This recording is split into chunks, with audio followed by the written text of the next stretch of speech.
ဘဝမှာစိတ်ချမ်းသာခြင်းရဲ့နောင်တမရခြင်းရဲ့ဘသူကိုမှမမုန်းနဲ့။ဘာအကြောင်းနဲ့မှကိုယ့်ဘဝကိုမရက်တန်လိုက်နဲ့။ဘယ်အရာကိုမှအတွေးမလွန်နဲ့။ဘဝက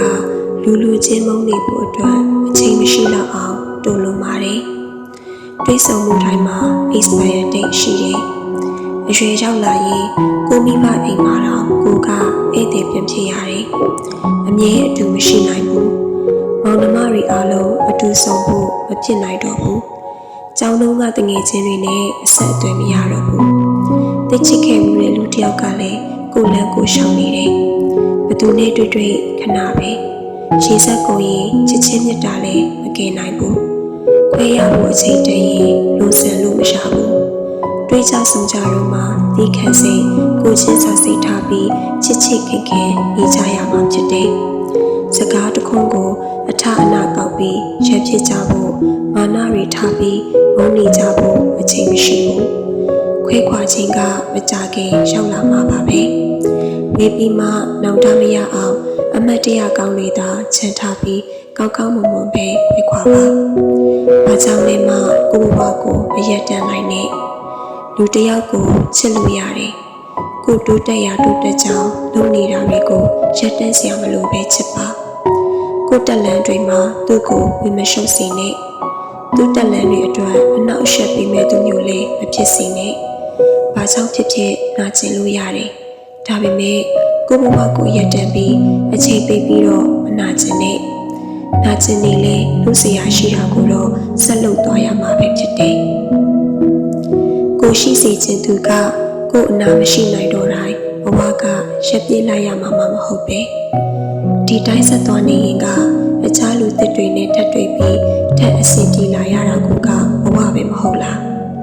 အဲ့ဒီလိုမှမဟုတ်ပဲတခုကြောင့်ကိုဘဝကိုရက်တန့်လိုက်မယ်အိမ်မက်တွေကိုလက်လျှော့လိုက်မယ်ဆိုရင်စိတ်ခံစားချက်တွေအသားကျလာတဲ့အခါအချိန်ကြောင့်တရားတွေအနာကျလာတဲ့အခါဘဝကတုံ့ရဖြစ်နေတော့မှာပဲအဲ့ဒီအချိန်ကျရင်တစ်ချိန်ကကို serious ဖြစ်ခဲ့တဲ့ကိစ္စတွေကဘာမှအရေးမကြီးမှန်းသိပြီးနောက်တရလိမ့်မယ်ဒါကြောင့်ဘာအကြောင်းနဲ့မှကိုဘဝကိုမရက်တန့်နိုင်နဲ့ဘာကိုမှအတွေးလိုမနေပါနဲ့ဘယ်ကိစ္စပဲဖြစ်ဖြစ်ဘယ်လိုပြဿနာပဲဖြစ်ဖြစ်တာမှန်ပါပဲလူဘဝရဲ့ဖြစ်ရိုးဖြစ်စဉ်တွေပါပဲအချိန်တည်းရင်ပြည်လည်သွားမှာတွေရှိတယ်ကြုံလာတဲ့ပြဿနာကိုလက်တွေ့ရင်ဆိုင်ဖြေရှင်းရတာတွေရှိတယ်ပြီးတော့လည်းအဆင်ပြေသွားတာပါပဲအဲ့ဒါကိုအတွေးလွန်ပြီးစိုးရိမ်နေတယ်ဆိုရင်နှစ်ဆပိုပြင်ပန်းရတယ်အတွေးလွန်တာကဘာမှလုပ်လို့မရဘူးဖြစ်နေတဲ့အခြေအနေကိုပြုပြင်လို့လည်းမရဘူးကိုဒုက္ခပေးရုံပဲဖြစ်တယ်ဘသူကြောင့်မှလည်းအတွေးမလွန်နဲ့ပေါ့ပပဲတွေးပါဥပမာကိုချစ်သူကအခြားသူနဲ့ဖောက်ပြန်နေမလားဆိုတဲ့တန်တရားစိတ်နဲ့အတွေးမလွန်နဲ့အဲ့ဒီအစားပုပ်ပင်လေးမင်းပြီးဖြေရှင်းလိုက်ပါကိုပဲတည်တဲ့အတွေးနဲ့နောက်ပိတ်နေရင်ပုပ်ပင်ပန်းရတယ်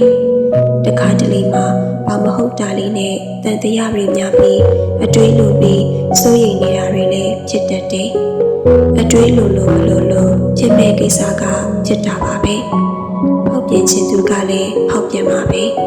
အနည်းဆုံးတော့အတွေးမလွန်တဲ့သူကစိတ်သက်သာရသေးတာပေါ့အဲ့ဒီအရာတွေကိုဘဝမှာအတက်နိုင်ဆုံးရှောင်ပါဒါဆိုရင်ရှင်သန်ခြင်းကမပင်ပန်းတော့ဘူးစိတ်ချမ်းသာပြီး